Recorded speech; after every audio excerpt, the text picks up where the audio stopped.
What can you do with people like Alex Jones now? Because he's still out there. Yeah. He's still chirping. He can chirp. Are you still watching him? Yeah. Why? He did what we wanted. Which was what? We took his money away. We shut him up for a while. You're never going to shut him up permanently. Well, unless you put him in prison. But again, he didn't do anything to go to prison. Well, here is the $1 million question then.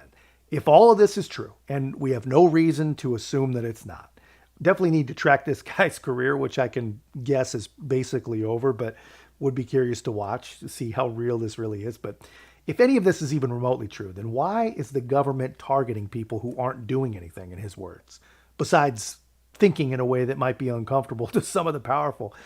And what is it about those people's ideas that elicits attention from law enforcement that even believes you haven't committed a crime?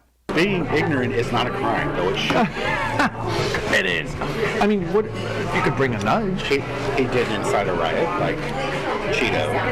He didn't encourage people to go shoot people. He didn't do anything. Additionally, O'Blennis states that he knows and works with FBI agents who were undercover in the January 6th Capitol riot, estimating about 20 field agents were there undercover. While O'Blennis notes that they were not involved in violence, this appears to be the first admission of undercover FBI agents in attendance. I thought you said that there were FBI agents in the crowd at J6. There always are when there's a big protest in D.C. Just in case it gets out of hand like that. But there wasn't enough to turn that tide. I mean, I'm talking they maybe have 20.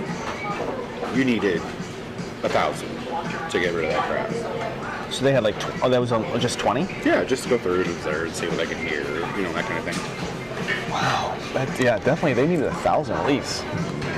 Well, Wow. see, that's also Capitol Police jurisdiction. They're in charge. So Why they didn't have more on hand, I don't know. The Bureau didn't really want people knowing that they were in the crowd. Mm-hmm. Because that would be overstepping their bounds. A little bit. Do people know that? Why? Did people know that the Bureau was in the crowd? Nope, and probably never will. You know agents that were there? Mm-hmm. Really? Yeah. The agency knew. No one knows that agents were there, and they probably never will. Famous last words for sure, but he's right. We don't know if agents were there, and we don't really know if they were there, how many were there. But I think it is pretty safe, pretty logical to believe that this guy's telling the truth. I believe agents were there. The question is, why were they there? What were they doing there? Were they helping or were they hurting? What side were they on? This is only part one of this guy's reporting. I think it's going to be pretty sharp to see part two.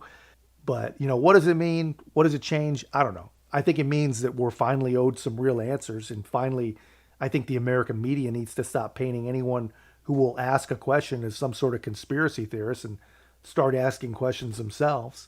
But I don't know. I mean, what will it change? I hope that it at least changes some people's willingness to even question the established narrative. And really, not just this narrative, man, all narratives. Because here's the thing. If cracks start appearing around one subject, then it's only logical to question other subjects as well. But anyway, interesting stuff. I thought you guys would appreciate seeing that. Thought you deserved to see that. Let me know your thoughts in the comments, guys. And if you haven't already, be a part of our growth. Make sure to like, comment, subscribe. Most importantly, share the channel.